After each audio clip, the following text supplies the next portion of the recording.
اپنی جوانی اور شباب پر متکبر نہ ہوا کرے کہ کہیں وہ بیمار بنا کر زندگی بھر کے لیے بستر علالت کے سپرد نہ کر دے. کوئی اپنی تونگری اور دولت پہ تکبر نہ کیا کرے کہ کہیں وہ تونگر سے در در کا گدا گر نہ بنا دے. قرآن کہتا ہے مالک الملک تؤتی الملک من تشاء وتنزع الملک ممن تشاء وتعز من تشاء وتذل من تشاء بيدك الخير إنك على كل شيء قدير. وہی ہے مختار کل، جسے چاہتا ہے بلند کرتا ہے، جسے چاہتا ہے پیوند زمین کرتا ہے. اور پھر حضرت سعد رضی اللہ تعالی عنہ نے فوجی ترنگ اور فوجی مستی میں یہ سلوگن بلند کیا یوم یوم الملحمہ، ہمیں ستانے والوں تیار ہو جاؤ، آج ستائے جاؤ گے. کل تمہارے ہاتھ میں تلوار تھی، ہماری گردنیں ہوا کرتی تھیں، آج محمد کے رضاکار آ گئے ہیں 10,000. آج ہماری تلوار ہوگی اور تمہاری گردنیں ہوں گی. ہوا کی لہروں نے حضرت سعد رضی اللہ تعالیٰ عنہ کا یہ جذباتی ماتو بارگاہ رحمت تک پہنچایا. رسول اکرم صلی اللہ علیہ وسلم نے حضرت سعد کو اپنے پاس بلایا، فرمایا سعد تم کیا کہہ رہے ہو؟ عرض کیا اللہ کے رسول، میں اسلام کے دشمنوں کی حوصلہ شکنی کرتے ہوئے یہ کہہ رہا ہوں الیوم یوم الملحمہ، آج تصادم کا دن ہے، آج ٹکر کا دن ہے، آج انتقام اور بدلے کا دن ہے. رحمت للعالمین صلی اللہ علیہ وسلم کی آنکھوں میں رحمت کے موتی تیر آئے. حبیب کبریا صلی اللہ علیہ وسلم نے فرمایا سعد تم انتقام کا نعرہ بلند کرتے ہو، میری رحمت کو تکلیف ہوتی ہے، نعرہ تکبیر، میرے ضمیر پہ چوٹ لگتی ہے، تمہیں یہ نعرہ بلند کرنے کی اجازت نہیں. حضور نے تادیباً وہ پرچم لے کر ایک اور رضاکار کے حوالے کر دیا. صحابہ کرام نے عرض کیا اللہ کے رسول، ہمیں تو ان سنگ دلوں کا وہ ماضی یاد ہے کہ جب انہوں نے بلال کو گرم ریت پر لٹا دیا، جب ان آدم خوروں نے سمیہ کو مکہ کے چوراہے پہ 2 لخت کر دیا. ہمیں تو ان آدم خوروں کی وہ زیادتیاں یاد ہیں. رحمت عالم صلی اللہ علیہ وسلم نے فرمایا مجھے بھی یاد ہے، میں اچھی طرح جانتا ہوں، یہ شہر مجھے جانتا ہے، میں اس کے در و دیوار سے مانوس ہوں. یہ وہی گلیاں ہیں جن میں میرے لیے کانٹے بچھائے جاتے تھے، یہ وہی شہر ہے جس کے نوجوان میری ہوٹنگ کے لیے جلوس نکالا کرتے تھے، یہ وہی باشندے ہیں جو میں مجھ پہ سنگ باری کر کے مجھے لہولہان کر دیا کرتے تھے،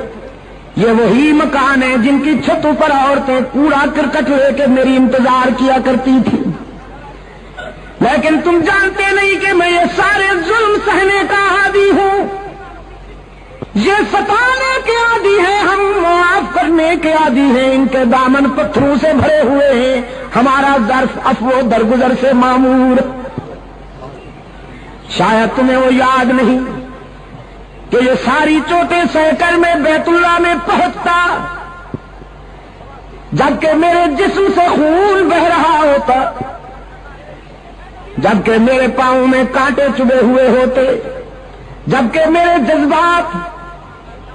ان کے سنگین ناروں سے زخمی ہوتے. میں بیت اللہ میں جا کے کیا کہا کرتا تو تمہیں کچھ یاد ہے کہ نہیں؟ بیت اللہ میں جا کے عبداللہ کا یتیم اللہ کے حضور عرض کرتا میرے معبود، اپنے محبوب کو زخمی دیکھ کر کہیں تیرا غضب جوش میں نہ آ جائے. تو نے دیکھا کہ ستایا گیا ہوں، تو نے دیکھا کہ سنگ باری کی گئی ہے مجھ پر، تو نے دیکھا کہ میرے جسم سے لہو ٹپک رہا ہے، تو نے دیکھا کہ مجھ پہ کوڑا پھینکا جا رہا ہے، تو نے دیکھا کہ میری کردار کشی کی مہم چلائی جا رہی ہے، سوشل بائیکاٹ کیا جا رہا ہے، لیکن میرے معبود میں تیرے در پہ اس لیے نہیں آیا کہ اپنے ستانے والوں کی ہلاکت و بربادی کی دعا کروں، میں تو تیرے در پہ اس لیے آیا ہوں کہ زندگی کے کسی مرحلے پر اگر ان کے مظالم اور ان کے ستم ہائے مسلسل کی وجہ سے یہ تجھ سے دعا کروں کہ خداوندہ انہیں تباہ کر دے، انہیں ہلاک کر دے، تو تجھے اس گھر کی عظمت اور میری محبت کا واسطہ کہ میری وہ ہلاکت والی دعا کبھی قبول نہ کرنا، اگر میں کہوں بھی تو انہیں ہلاک نہ کرنا۔ کوہاٹ کے دوستوں، عزیز نوجوانوں، جنگ میں بڑے بڑے لوگوں کا اشتعال قابو میں نہیں آتا، بڑے بڑے لوگ اپنی عظمت فراموش کر بیٹھتے ہیں، لیکن رحمت عالم صلی اللہ علیہ وسلم کے اعتدال و توازن کا اندازہ کیجیے کہ میدان جنگ میں ایک کافر کی تلوار حضور پہ اٹھی، اللہ نے اپنے معبود کی حفاظت فرمائی، اس کا وار خطا گیا، اب رحمت عالم کی تلوار اٹھی، وہ کافر شمشیر رسالت کی زد میں تھا، اگلے لمحے وہ تلوار کافر کا سر قلم کر سکتی تھی، لیکن رحمت عالم صلی اللہ علیہ وسلم نے اپنی اٹھی ہوئی تلوار کو روک لیا، اپنے پیچھے کھڑے ہوئے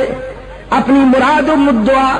فاروق اعظم کو اپنی تلوار دیتے ہوئے فرمایا، عمر تم اس سے نمٹو۔ فاروق اعظم رضی اللہ تعالیٰ عنہ عرض کرتے ہیں، اللہ کے محبوب میں تو اس سے نمٹ لوں گا، لیکن آج میں چاہتا تھا کہ میں نبی کی تلوار کے جوہر نبی کے ہاتھوں سے دیکھوں، آج میں انتظار کر رہا تھا کہ آپ کی تلوار سے کوئی کافر کٹ کے گرے تڑپے اور اس کی تڑپ دیکھ کر میں اپنے جذبہ حریت کو جلا بخشوں۔ رحمت عالم صلی اللہ علیہ وسلم اشکبار ہو گئے، فرمایا، عمر تم جانتے نہیں کہ نبی کا قاتل اور نبی کا مقتول دنیا میں سب سے بڑا بدنصیب ہوتا ہے، جو کسی نبی کو شہید کرے وہ بھی دائمی جہنمی، جو کسی پیغمبر کے ہاتھوں سے مارا جائے وہ بھی دائمی جہنمی۔ تو میرے عمر میں انسانوں کو جہنم سے نکالنے آیا ہوں، جہنم میں دھکیلنے تو نہیں آیا۔ میں چاہتا ہوں کہ نہ کوئی ایسا بدنصیب ہو کہ اس کے ہاتھوں سے میں مارا جاؤں، نہ کوئی ایسا بدنصیب ہو کہ وہ میرے ہاتھوں سے مارا جائے۔ ارباب علم و دانش، حد نہیں ہو گئی، حد نہیں ہو گئی شفقت اور رحمت کی کہ پوری 23 سالہ عسکری زندگی میں کوئی ایک انسان بھی براہ راست رسول اللہ کی تلوار سے نہیں مارا گیا، کوئی ایک بھی انسان۔ میرے آقا نے اپنے رضاکاروں سے فرمایا، یہ نعرہ بلند کرنے کی اجازت نہیں، آج میں ان کے لیے وہی جذبات لایا ہوں جو میرے بھائی کے حضرت یوسف کے جذبات تھے کنویں میں ڈالنے والے مہربانوں کے لیے، آج میں بھی ان کے لیے وہی کہتا ہوں جو میرے بھائی یوسف نے کہا، لا تثریب علیکم اليوم، آج تمہیں تمہارے ماضی پر شرمندہ بھی نہیں کیا جائے گا، تو تم بھی جاؤ مکہ کی گلیوں میں جا کے، مکہ کے ہر دروازے پہ جا کے میرا پیغام پہنچاؤ، الیوم یوم المرحمہ، آج بدلے اور انتقام کا دن نہیں، آج عبداللہ کا یتیم تمہیں معاف کرنے کے لیے آیا ہے، آج آمنہ کا لال تمہیں دامن رحمت میں چھپانے کے لیے آیا ہے، ڈرتے کیوں ہو؟ تم نے اپنے دروازے بند کر لیے ہیں، شہر چھوڑ رہے ہو، تمہارے جسم پر لرزہ طاری ہے، ذرا باہر آ کے دیکھو، آج مکے میں فاتح بن کے آنے والا کوئی مادہ پرست شہنشاہ نہیں، آج فاتح بن کے آنے والا محبوب کبریا ہے۔ وہ انتقام کے جذبات نہیں لایا، وہ درگزر کے جذبات لایا ہے۔ رسول اکرم صلی اللہ علیہ وسلم نے اپنے غلاموں سے فرمایا، جا کے بچوں سے کہہ دو ڈرنے کی ضرورت نہیں، محمد عربی تمہیں یتیم بنانے نہیں آیا، جا کے بیٹیوں سے کہہ دو میری بیٹیوں ڈرو نہیں، تمہاری آبرو پہ کوئی شبخون نہیں مارے گا، جا کے ماؤں سے کہہ دو تمہاری مانتا نہیں لوٹی جائے گی، جا کے بہنوں سے کہہ دو تمہارے سروں سے دوپٹے نہیں اتارے جائیں گے۔ رحمت عالم صلی اللہ علیہ وسلم دختر انسانیت کے سر سے دوپٹے اتارنے نہیں آیا، اترتے ہوئے دوپٹوں کو سنبھالنے کے لیے آیا ہے۔ کیوں کوہاٹ کے روشن ضمیروں، رسول اللہ صلی اللہ علیہ وسلم کے انقلاب نے دختر انسانی کے سر سے دوپٹے اتارے ہیں کہ اترتے ہوئے دوپٹوں کو سنبھالا ہے؟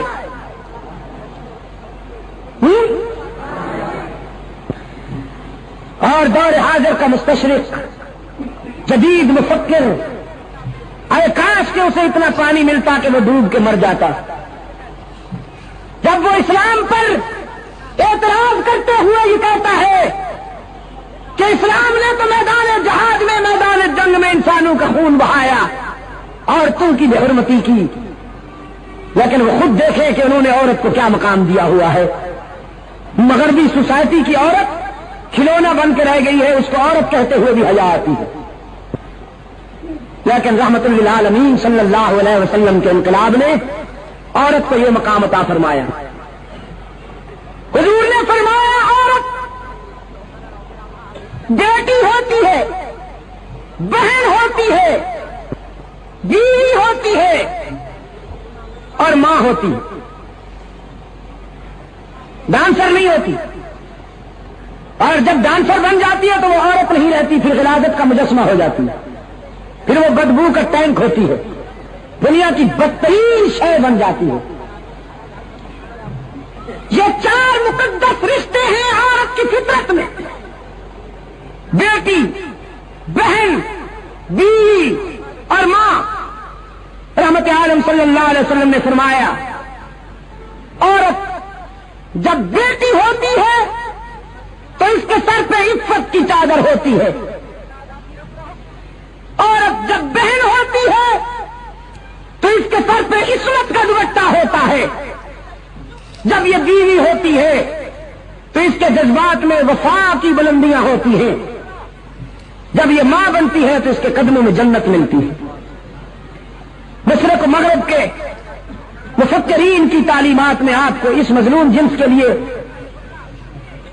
یہ احسان کہیں نہیں ملے گا، یہ معیار کہیں نہیں ملے گا۔ میرے عزیز دوستوں، انقلاب رحمت، رسول اللہ کے انقلاب رحمت نے دوپٹے سنبھالے ہیں۔ ایک مشرق کی بیٹی، خود بھی مشرقہ، بنت مشرق، بارگاہ رسالت میں جنگی قیدی بن کے آتی ہے۔ حاتم طائی کی بیٹی تھی، اپنے دور کا بہت بڑا سخی گزرا ہے حاتم طائی۔ ایک مرتبہ شہید کربلا حضرت حسین رضی اللہ تعالی عنہ نے فرزند حاتم سے کہا جب وہ مسلمان ہو چکا تھا کہ میں نے سنا ہے تیرا باپ بہت سخی تھا۔ حاتم کا بیٹا کہنے لگا حسین واقعی سخی تھا، میرا احترام کر، میں بڑے سخی باپ کا بیٹا ہوں۔ حضرت حسین مسکرائے اور فرمانے لگے میرا بھی احترام کر، میں بڑے سخی نانے کا نواسا ہوں۔ حاتم کا بیٹا کہنے لگا حسین میرا باپ اتنا سخی تھا کہ اس کے گھر کے 10 دروازے تھے اور مانگنے والے کو ہر دروازے سے کچھ نہ کچھ مل جایا کرتا تھا۔ حضرت حسین رضی اللہ تعالیٰ عنہ فاتحانہ انداز میں مسکرائے اور فرمانے لگے تیرے باپ کے گھر میں دروازے تو 10 تھے لیکن تھے اتنے کمزور کہ سوالی کو ایک دروازے کے بعد دوسرے دروازے کی ضرورت پڑتی تھی، پھر تیسرے پہ جانا پڑتا تھا، پھر چوتھے، پانچویں، چھٹے، ساتویں، آٹھویں، نویں اور 10ویں دروازے کی ضرورت پڑتی تھی۔ میرے نانے کے در پہ جو سوالی جاتا میرے نانا تو اس کو ایک در پہ پہنچا دیتے اور وہ دروازہ اتنا مکمل بھرپور تھا کہ جس سوالی کو وہ در مل جاتا تھا پھر زندگی بھر کے لیے کسی دوسرے دروازے کی حاجت ہی نہیں رہا کرتی تھی۔ وہ در بڑا مکمل ہے اور وہ انسان بڑا خوش نصیب ہے جسے وہ در میسر آ جائے۔ اقبال اسی لیے کہتا ہے کہ وہی سجدہ ہے لائق اہتمام کہ ہے جس سے ہر سجدہ تجھ پر حرام۔ تو میں عرض یہ کر رہا تھا کہ وہ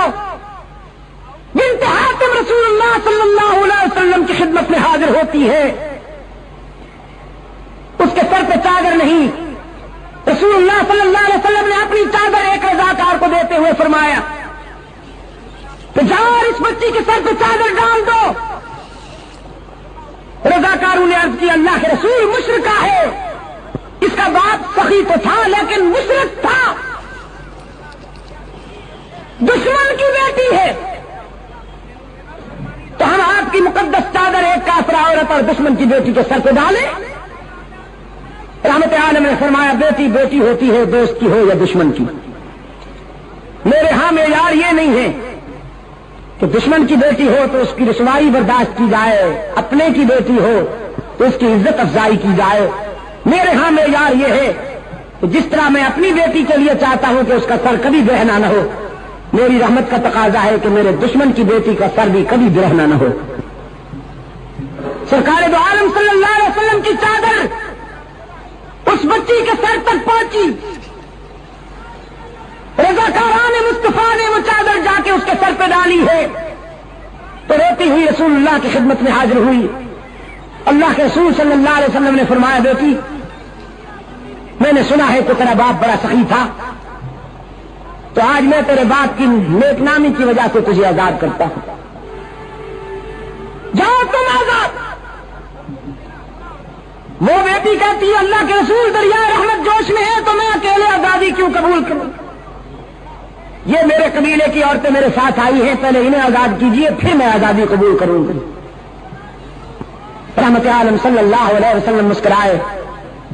فرمایا ماشاء اللہ صحیح نسل ہو اپنے باپ کی، جاؤ تمہیں تیرے باپ کی وجہ سے اور ان کو تیری انسانی ہمدردی کی وجہ سے آزاد کرتا ہوں، تم سب آزاد۔ قبیلہ طے کی عورتیں جب آزادی کا اعلان سنتی ہیں اور اگلے لمحے وہ ساری عورتیں رسول اللہ صلی اللہ علیہ وسلم کے اسلام کے حلقے میں تھیں، ان کی زبان پہ کلمہ اسلام مچل رہا تھا۔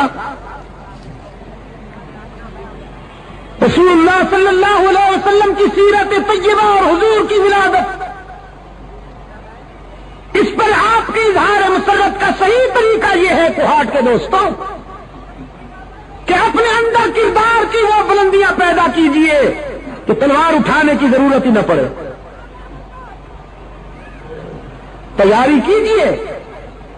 حکم ہے اعدوا لهم ما استطعتم من قوة ومن رباط الخيل، اتنی تیاری کیجئے کہ آپ کے دشمن کے حوصلے پست ہو جائیں، لیکن سب سے زیادہ توجہ کردار پہ دیجئے۔ آپ نے اگر اپنے اندر وہ کردار پیدا کر لیا تو انشاءاللہ اسلحہ وہ کام نہیں کرے گا جو آپ کا کردار کام کرے گا۔ میں شیخ الحدیث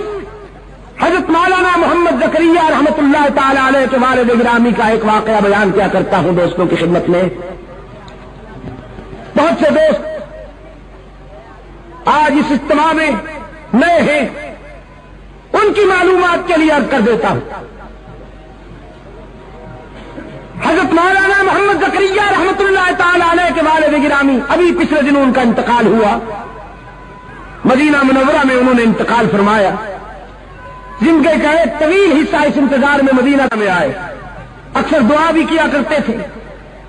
اللہ نے اس درویش کی دعا کو شرف قبولیت بخشا، باب جبریل سے جنازہ اٹھا، جنت البقیع میں ٹھکانہ مل گئے۔ ان کے والد گرامی سے حضرت مولانا محمد یحییٰ رحمت اللہ تعالی علیہ، ان کے زمانہ میں ایک ہندو مسلم فساد ہوا، سوچ کر میں نے تجھے تیرا پرس واپس کر دیا، جاؤ اپنا کام کرو۔ نسبت بڑی بات ہوتی ہے عزیز دوستو۔ 18 ہندو مولانا سے عرض کرتے ہیں ہم نے سوچا جب غلام اتنا سچا ہے اس کا آقا کتنا سچا ہوگا، ہم فیصلہ کر کے آئے ہیں کہ ہمیں بھی اسی کا غلام بنا دیجئے جس کی غلامی نے آپ کو حق و صداقت کی یہ بلندی